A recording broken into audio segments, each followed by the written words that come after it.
பாஜக மாநில தலைவர் நயினார் நாகேந்திரன் மதுரை ஆதீன மடத்தில் ஆதீனத்தை மரியாதை நிமித்தமாக சந்தித்தார்.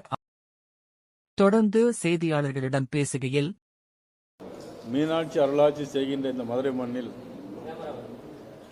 மதுரை ஆதீனம் அவர்கள் ரொம்ப நாளாக எங்களை கூப்பிட்டுட்டே இருந்தாங்க, வரவே இல்லை, எங்கள் மடத்துக்கு வரவே இல்லைன்னு கூப்பிட்டுட்டே இருந்தாங்க. அதனால் எங்களுடைய மாநில துணைத் தலைவர் அண்ணன் சக்கரவர்த்தி அவர்கள், மாநில இன்னொரு துணைத் தலைவர் அண்ணன் ஜெயபிரகாஷ் அவர்கள், எங்களுடைய மாவட்ட தலைவர்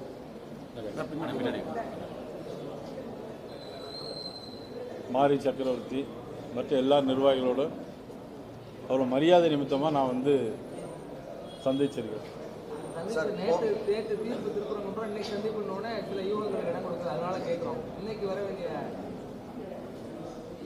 தீர்ப்பா இல்ல, நேற்று தீர்ப்பு வந்திருக்கு, இன்னைக்கு நீங்க வந்திருக்கீங்க, அதனால அதோட நோக்கம் என்ன அப்படின்றதுக்காக. இல்லை, இதுல எந்த நோக்கமும் இல்லை. தீர்ப்பு வந்தது இயற்கையானது. அப்புறம் இன்னைக்கு அவங்கள ரொம்ப நாளாக, அது மட்டும் இல்லை, மதுரை ஆதீனம் வந்து எங்கள் ஊர்க்காரங்க, திருநெல்வேலி டவுன் என்னுடைய தொகுதி, ரொம்ப நாளாக சொல்லிட்டு இருந்தாங்க, நீங்கள் வரவே இல்லை மடத்துக்கு, எல்லாரும் வந்துட்டாங்க அப்படின்னாங்க. அவங்கள பார்த்து ஆசீர்வாதம் வாங்கிட்டு போகலாம். சார், போன சட்டமன்ற தேர்தலில் வந்து பார்த்தோம்னா அதிமுகவினுடைய தோல்வி காரணம் பாஜகன்னு சொல்லப்பட்டது. ஆனால் இந்த முறை வந்து அதிமுகவில் வந்து ரொம்ப பலவீனமாக இருக்குது, தலைவர்கள்லாம் பெரிய போகிறாங்க. வட மாநிலங்களில் பாஜக ஜெயிச்சிருந்தாலும் கூட இந்த முறை சட்டமன்றத்தில் ஜெயிக்க முடியாது. அதுக்கு காரணம் அதிமுக தலைவராக இருப்பார், எடப்பாடியாக இருப்பாருன்னு சொல்கிறாங்க. பிரச்சனை பிரிவினைவாதம் நிறையா இருக்கு. திருப்பி சொல்லுங்க. அதிமுக வந்து போன முறை தோல்வியை கல்வியதற்கு பாஜக தான் காரணம்னு சொல்லப்பட்டது. இந்த முறை வந்து பாஜக வந்து தமிழகத்தில் ஆட்சியை பிடிக்கணும்னு விரும்புது. ஆனால் அதிமுக அந்த விதமான பலம் இல்லாமல் இருக்காங்க, கூட்டணிலாம் இல்லாமல் இருக்கு. அதனால இந்த முறையை ஆட்சி அமைப்பதற்கான வாய்ப்பு இல்லை. திமுக இந்த உட்கட்சி பூசல்ல எளிய ஆட்சி அமைச்சரும் சொல்லப்படுது. நீங்கள் முதல்ல சொன்னது உண்மைக்கு புறம்பானது, யாரும் நம்ப முடியாத விஷயம். பாரதிய ஜனதா கட்சி தமிழ்நாட்டில் வளர்ந்து வந்துக்கிட்டே இருக்கு. போன தடவை அதிமுக வெற்றி பெறாததுக்கு பாரதிய ஜனதா காரணம்னு சொல்கிறது வந்து ஏற்றுக்கொள்ள முடியாது. ஓகேவா? இப்போ ரெண்டாவது விஷயம் நீங்கள் சொல்லியிருக்கீங்க, பாரதிய ஜனதா ஆட்சி அமைக்கணும் அப்படின்னு. பாரதிய ஜனதா தமிழகத்தில் வந்து தேசிய ஜனநாயக ஆட்சி அமைக்கணும்னு தான் சொல்லியிருக்கேன். அதை தான் எங்களுடைய மாண்பு உள்துறை அமைச்சர் அமித்ஷா அவர்கள் வந்து அதை தான் சொல்லிட்டு இருக்கிறாங்க. ஆட்சி அமைப்பதற்கான வாய்ப்பு இருக்கா சார்? ஏன்னா அதிமுக பல்வேறு உட்கட்சி பூசல் போயிட்டு இருக்கே சார், எப்படி சார் வாய்ப்பு இருக்கும்? அந்த உட்கட்சி பூசல் தான் திமுக வந்து ஆட்சி அமைச்சணும் அப்படின்றாங்க. அதாவது உட்கட்சி பூசல்ங்கிறது வெறும் கண்துடைப்பான விஷயம். என்ன பொறுத்த மட்டும் ஒரு நாட்டில் ஒரு அரசு வரும்போது என்னென்ன தேர்தல் அறிக்கையில் என்னென்ன விஷயங்கள் சொன்னோம், அதை இப்போ என்னென்ன செய்யலை. ஒன்று, இந்த 4.25 வருஷம் அரசில் வந்து மக்களுக்கு எதிரான விஷயங்கள் என்னென்னலாம், சொத்து வரி உயர்வு, மின்சார கட்டண உயர்வு 300% கூட. நான் எப்பொழுதும் எல்லா ப்ரெஸ் மீட்லையும் சொல்லிகிட்டே இருக்கேன். நீங்கள் வரும்போது நாங்கள் 1 பைசா வரி கூட்ட மாட்டோன்னு சொன்னீங்க. ஆனால் சொத்து வரி உயர்வு, மின்சார கட்டணத்தை 2 மாதத்துக்கு ஒருக்க இருப்பதை 1 மாதத்துக்கு ஒருக்க வசூல் பண்ணுவோன்னு சொன்னீங்க. செஞ்சீங்களா? செய்யலை. நீர் மேலாண்மைக்கு 10,000 கோடி ரூபாய் ஒதுப்போன்னு சொன்னோம், திமுக அரசு சொன்னாங்க. இதுவரைக்கும் ஒன்றுமே செய்யலை. இப்போ தஞ்சாவூரில் நெல் கொள்முதல் நிலையங்கள் அமைப்போம் சொன்னாங்க, செய்யவே இல்லை. நெல் கொள்முதலே பண்ணலை. மாறா மத்திய அரசு வந்து 6 இடங்களில் மத்திய அரசு நெல் கொள்முதல் நிலையம் வச்சுருக்காங்க. 1000 தடுப்பணைகள் செய்வோன்னு சொன்னாங்க, செய்யலை. 1000 தடுப்பணைகள் செய்வோன்னு 1000 தடவை அண்ணன் துரைமுருகன் சட்டமன்றத்தில் சொன்னாங்க. ஒரு தடுப்பணை கூட எங்கேயுமே கட்டியிருக்காங்களா? செய்யலை. 1000 ரூபாய் கொடுப்போன்னு சொன்னாங்க, வந்த உடனே கொடுத்தாங்களா? இல்லை. 2 வருஷம் கழிச்சு பார்லிமெண்ட் எலெக்ஷன் வரும்போது கொடுத்தாங்க. போன தடவை பொங்கலுக்கு 1000 ரூபாய் கொடுத்தாங்களா? இல்லை. இந்த தடவை 5000 ரூபாய் கொடுக்க போகிறாங்க. ஏன்? தேர்தலுக்கான அரசு. இந்த தடவை 5000 ரூபா நான் ஏற்கனவே முதலமைச்சரை கோரிக்கை வச்சுருக்கேன். என்னுடைய கோரிக்கையை முதலமைச்சர் எப்பொழுதுமே நிராகரிக்கவே மாட்டார். என்னுடைய தொழிலில் காலேஜ் கேட்டால் கொடுத்தாரு, ரோடு கேட்டால் கொடுத்தாரு, பாலம் கேட்டால் கொடுத்தாரு. அதனால் இந்த தடவை மக்களுக்கு 5000 ரூபா கொடுக்க வேண்டும் அப்படின்னு நான் கோரிக்கை வச்சுருக்கேன். ஒருவேளை 10,000 ரூபா கொடுத்தாலும் கொடுக்கலாம், ஏன்னா அரசு அவங்க கையில் இருக்குது. அதனால் இன்னைக்கு வந்து இவங்க தேர்தலுக்கான அரசு. புரட்சித்தில் எம்ஜிஆர் நேற்று நாளையில் பாடின மாதிரி மக்கள் நலம் மக்கள் நலம் என்றே சொல்லுவார். தம் மக்கள் நலம் ஒன்றே தான் மனதில் கொள்ளுவார்னு சொன்ன மாதிரி நீ பார்த்தீங்கன்னா துணை முதலமைச்சருக்கு சால்வ் போடுறதும் அது ஒன்றும் தப்பு இல்லை. ஆனால் என்ன மக்களை பற்றி சிந்திக்கணும். சிலிண்டருக்கு ரூபா குறைப்போன்னு சொன்னீங்க, எவ்வளோ ரூபா குறைச்சாங்க சொல்லுங்கள் பார்க்கலாம்? குறைக்கலை. பெட்ரோல் டீசல் விலையை குறைப்போன்னு சொன்னாங்க, மத்திய அரசு டீசல் விலையில குறைச்ச பிறகும் கூட அவங்க குறைக்கலை. அப்போ எதை சொன்னாங்க, அதை செய்யலை. மக்கள் எல்லாத்தையும் விட்டுருங்க ஐயா, ஒன்றுமே வேண்டாம். ஊர் ஊரா கஞ்சா, பெத்த மைட்டினா பெத்தடினா பெத்தடிங்கிறது பெத்தம் எனக்கு வாயில் வரவே மாட்டாங்க. நிறைய தடவை நான் சொல்லி பார்க்க, அது நீங்களா சொல்லுங்க பாபு. பெத்த மெட்டின் அது பிறகு அது சிந்தட்டிக் ட்ரக்ஸ், பான்பராக், இது இல்லாத ஊர் எது? சரி, அதையாவது தின்னுட்டு போட்டுன்னு வைங்க. அதை தின்னுட்டு பண்ற அட்டுக்கூலியம் பாலியல் பெண் கொடுமை. பொம்பளையோட 10 வயசு பொம்பளையோட விடுறதில்லை. இதெல்லாம் மக்கள் பார்த்து இதையும் தாண்டி ஓட்டு போடுவாங்க அப்படின்னு நீங்களாம் நம்புறீங்களா? உங்களுடைய பலம் நீங்க கருதுற எல்லாம் இப்போ அதிமுக அலையன்ஸ்ல ஏற்கனவே அதிமுக பாஜக கூட்டணியில பலம் நீங்க நினைச்ச எல்லாம் இப்போ வெளியே வந்து மாறா விஜய் நோக்கி நகருது. செங்கோட்டையன் போய் சேர்ந்துட்டாரு, பிற கட்சிகளும் அதுக்கான அப்படி சொல்லாங்க. செங்கோட்டையன் போய் சேர்ந்துட்டாருன்னு சொல்லாங்க. சேர்ந்துட்டாரு சார். எங்க விவரமா சொல்லணும். தாவேக்கால இணைஞ்சிட்டாரு அவர் தாவேக்கால இணைஞ்சிட்டாரு. அப்போ இன்னும் பிற கட்சிகளும் அதை நோக்கி நகர மாதிரி தெரியுது.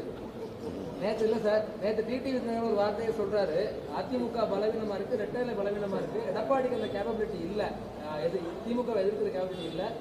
ஸோ விஜய் நல்ல கூட்டணி அமைக்கிற பட்சத்தில் அது வலுவான போட்டியா இருக்குன்ற வரைக்கும் வந்துட்டாங்க. இப்போ என்ன நினைக்கிறீங்க? திமுக வர்சஸ் டிவிகே அப்படிங்கிறது தான் நடக்க போகுது. நான் திரும்ப சொல்றேன், நீங்க யாருமே நம்ப மாட்டேங்கிறீங்க. கண்ணு முன்னால் ஒரு கவுன்சிலர் கூட இல்லையா உங்களுக்கு? ஒரு எம்எல்ஏ கூட இல்லை. ஒரு 50 ஆண்டு அரசியல் வாழ்ந்த செங்கோட்டையன் அவர்கிட்ட தான் போயிருக்காரு. இப்போ வந்து சில இடங்கள்ல வந்து துரியோதனன் வந்து என்ன பண்ணிட்டு இருந்தாங்க, சேராத இடங்களில் சேர்ந்தா என்ன நடக்கும்? தோல்வி தான் நடக்கும். அதனால வந்து நீங்க இன்னைக்கு எழுதி வச்சுக்கிடுங்க, உறுதியா தேசிய ஜனநாயக கூட்டணி ஆட்சி. இன்னும் தேர்தலுக்கு பல நாள் பல வருஷம் ஒன்றும் இல்லை, கொஞ்ச நாள் தான். ஆனால் வெகு விரைவில் நிறைய மாற்றங்கள் மக்கள் மனசில் வந்திருக்கு. நிச்சயமாக ஆட்சி மாற்றம் உறுதி. நீங்கள் நினைக்கிறது கேட்குற கேள்விக்கு மாறான செய்திகள் பீகார் மாதிரி வந்து சேரும். திமுக எதிர்ப்பு ஓட்டு பிரியுமா பிரியாது? திமுகவுடைய எதிர்ப்பு ஓட்டெல்லாம் எங்களுக்கு தான் வரும். நாங்கள் தானே சார் ஆண்ட கட்சி. எங்கிட்ட யார் போகிறாங்க? ஒரு ஆள் தினகரன் வந்து எங்கள் போன சட்டமன்றத்தில் எங்கள் கூட இல்லையே.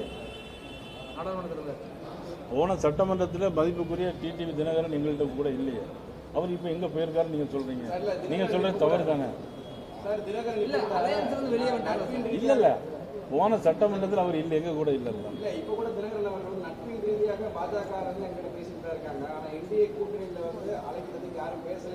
சார் நட்பு ரீதியாக நான் வந்து திமுக கூட பேசிட்டு தரேன். நட்புல நேற்று கூட சார் அவர் வெளியே போயிட்டார் சார். அதுக்கப்புறம் நம்ம எப்படி அழைக்கலாம்? எல்லாமே தேர்தலுக்கான வேலைகள் ஆரம்பிச்சிட்டாங்க. இன்னும் நீங்க அதுக்குள்ள பேச்சுவார்த்தையோ அல்லது எந்த நடவடிக்கை எடுத்த மாதிரி தெரியல. காங்கிரஸ் இல்ல ஒரு நிமிஷம், நாங்க நடவடிக்கை எடுக்கல உங்களுக்கு எப்படி தெரியும்? இல்ல தேர்தலுக்கான வேலைகள் பார்த்தோம்னா தெரியல. இல்ல அது நாங்க பண்ணிட்டு தானே இருக்கோம். நாங்க பண்ற வேலை உங்களுக்கு தெரியாது இல்லையா? உங்களுக்கு அவங்க என்ன வேலை பார்த்துட்டு இருக்காங்க? காங்கிரஸுக்கு இத்தனை சீட் அலாட் பண்ணியிருக்காங்களா? விடுதலை சிறுத்தை இத்தனை சீட் அலாட் பண்ணியிருக்காங்களா? அவங்க வந்து ஏதாவது பேச்சுவார்த்தை தொடங்கி இந்த ஆஃபீஸ்லேருந்து அந்த ஆஃபீஸுக்கு போயிருக்காங்களா? இல்லை ஆட்சியில் பங்கு கொடுப்பாங்களா? ஏதாவது செய்தி வெளியே வந்திருக்கா? எந்த வேலையை தொடங்கியிருக்காங்கன்னு சொல்றீங்க? கூட்டணியில இருக்கிறோன்றதை உறுதிப்படுத்தி இருக்கிறாங்களா சார்? அது கூட்டணியில இருக்கிறோன்றதை உறுதிப்படுத்திருக்காங்க. அந்த வகையில நம்மகிட்ட கூட்டணிக்கு வாரோன்றது இன்னும் யாருமே குறிப்பிட்ட கட்சியில் இப்போ வந்து கூட்டணி தான் வச்சு ஜெயிக்கணுங்கிறது இது வரைக்கும் நடந்திருக்கா உங்களுக்கு? இது வரைக்கும் கூட்டணியை மட்டும் வச்சு ஆட்சி முடியும்னு எந்த தேர்தலில் நீங்கள் சொல்லுங்கள் பார்க்க. 2011 யாரெல்லாம் கூட்டணியில் இருந்தாங்க, யார் ஜெயித்தாங்க? 1980 எத்தனை பேர் கூட்டணி வச்சாங்க? எம்ஜிஆர் எப்படி ஜெயிச்சார்? 80 வரலாறு சொன்னால் உங்களுக்கு தெரியாது. இப்போ 1980 பார்த்தீங்கன்னா நிறைய காங்கிரஸ் டிஎம்கே கூட்டணி ஜெயிக்கல. 96 அம்மா காங்கிரஸ் கூட்டணி ஜெயிக்கல, பெருங்கூட்டணி ஜெயிக்கல. நிறைய உதாரணம் இருக்கு. அதனால நீங்க 2011 கூட்டணியை வச்சு மட்டும் சொல்லுங்க. கேட்டு கேளுங்க. ஒரே ஒரு கோரிக்கைங்க, அண்ணாந்த வந்து சமூக வலைதளங்கள் பரவிட்டு இருக்கிறாங்க, தனிக்கட்சி ஆரம்பிக்க போறாங்க, சமூக வலைதளத்தில் பரவிட்டு இருக்குது. மதிப்புக்கு அண்ணாமலை அவர்கள் எங்கள் கட்சியில் இருக்காங்க, கட்சியுடைய மாநில தலைவராக இருக்காங்க. நான் இன்னைக்கு மாநில தலைவராக இருக்கேன், நாளைக்கு நான் மாநில தலைவர் இல்லாமல் இருக்கலாம். அதுக்காண்டி நான் தனி கட்சி ஆரம்பிக்க மாட்டேன், அவரும் ஆரம்பிக்க மாட்டார். சார், ஒரு நீண்ட நெடிய அரசியல் அனுபவம் கொண்டவராக இருக்கீங்க, பாஜகவுடைய மாநில தலைவராக இருக்கிறீங்க. இப்போ ஒரே சவாலான விஷயம், நிறைய பேர் வெளியில போறது காரணம் எடப்பாடி வந்து வேணான்னு சொல்றதுதான். அந்த எடப்பாடி வேணாம், இந்த மாதிரி பிரச்சனைகள் இருக்குன்னு நீங்க தலைமைக்கு முன்னெடுத்து செல்வீங்களா? எடப்பாடி வேணான்ற ஒரு விஷயம் நீங்க முன் வைப்பீங்களா? வாய்ப்பு இருக்கா? யாரை வேண்டாம்? எடப்பாடி வேணாம். எடப்பாடினாலதான் பல்வேறு பிரச்சனை நீங்க பலம் பெறாம இருக்கு. நீங்க கேட்கிற அடிபடுது. நீங்க கேட்கிற கேள்வியே சரி, ஒட்டுமொத்தத்திலே சரி. அந்த தலைமையை மாற்றிட்டால் அது ஒற்றுமை இணையும்ன்றாங்களா? அவரு தலைமையில எங்க கூட்டணியே கொண்டு வருவோம், ஆட்சியை கொண்டு வருவோம் சொல்றோம். என்ன பிரச்சனைகள் இருந்தாலும் அவரு தான் உங்களுக்கு. எடப்பாடி மாற்றம் இல்ல, உறுதியா இருக்கணும். சார், கார்த்திகை தீபம் வந்து போராடி இப்பெல்லாம் வந்து கலவரம் மாற்ற பாக்குறாங்கன்னு சொல்லி மதுரை எம்பி சு வெங்கடேசன் சொல்லியிருக்காரு. பதிவு பண்ணியிருக்காரு சார். கொஞ்சம் உட்காருங்க. அதாவது எல்லா பேரும் பட்டாசு வச்சு கொண்டாடுறாங்க, கோயிலெல்லாம் இங்க வந்து மேல தீபம் ஏற்ற போறாங்க, ரொம்ப மகிழ்ச்சியா இருக்குன்னு கொண்டாடுறாங்க, இனிப்பு வழங்கி கொண்டாடுறாங்க. ஆனா வந்து ஒரு எம்பி என்ன சொல்றாருன்னா கலவர பூமியை மாத்த பாக்குறாங்க அப்படின்ற மாதிரி சொல்றாரு. ஒருவேளை அந்த கலவரத்தை அவர் தூண்ட பாக்குறாரான்னு எனக்கு தெரியல. கலவரத்தை தூண்டக்கூடிய கதாநாயகனே அவர் இருப்பாராங்கிறது எனக்கு டவுட்டா இருக்கு. இல்ல ஏதாவது கலவரம் நடந்தா சு வெங்கடேசன் தான் போடுறோம். அது மட்டும் இல்லை, இது வந்து அவரவர்கள் சார்ந்த சமயத்தை பொருத்தமான விஷயம். அவங்க நீதிமன்றத்துக்கு போய் தீபம் ஏற்றணுங்கிறாங்க. இது ஆண்டாண்டு காலங்காலமாக உள்ள ஒரு செயல். அதில் சில இடர்பாடு வந்து நிறுத்தி வச்சுருக்காங்க. இப்போ நீதிமன்றத்தில் வந்து அதை வந்து இப்போ திருப்பி தீபம் ஏற்றலாங்கிறாங்க. இதில் ஏற்றுறதுல யாருக்கு எதுவும் சங்கடம் இருக்கா? இல்லை, நான் கேட்குற கேள்வி, இதில் தீபம் ஏற்றுறதுனால சு வெங்கடேசனுக்கோ அவங்க குடும்பத்திற்கோ அதில் அவங்க சார்ந்த கட்சிக்கோ எதுவும் பிரச்சனை இருக்கா? இருந்தா சொல்லுங்க, அது தப்புன்னா தப்பு மாற்று. பொது அமைதிக்கு தான் பிரச்சனை. இதுவரைக்கும் இல்லாத நடைமுறையில் நீங்க பிறக்கிறதுக்கு முன்னாடி, நான் பிறக்கிறதுக்கு முன்னாடி தீபம் ஏற்றிட்டு இருக்காங்க. இப்ப என்ன ஆர்டர் போடுறாங்கன்னா ஜட்ஜி வந்து ஏத்துங்கன்னு சொல்லி கோயிலுக்கு ஆர்டர் போடுறாரு. நடையிலன்னு சொன்னா கூட பரவாயில்ல, ஏத்துங்கன்னு சொல்றாரு நேரடியா. அதுல என்ன தப்பு? அதாவது ஒரு அரசாங்கம் வந்து அதை தடை பண்ணி வச்சிருக்கு, நீதிமன்றத்துக்கு போறோம், அவங்க வந்து ஏத்தலான்னு சொன்னா அதுல என்ன உங்களுக்கு வருத்தம் இருக்கு? அதுல என்ன வருத்தம் உங்களுக்கு இருக்குன்னு எனக்கு தெரியும்.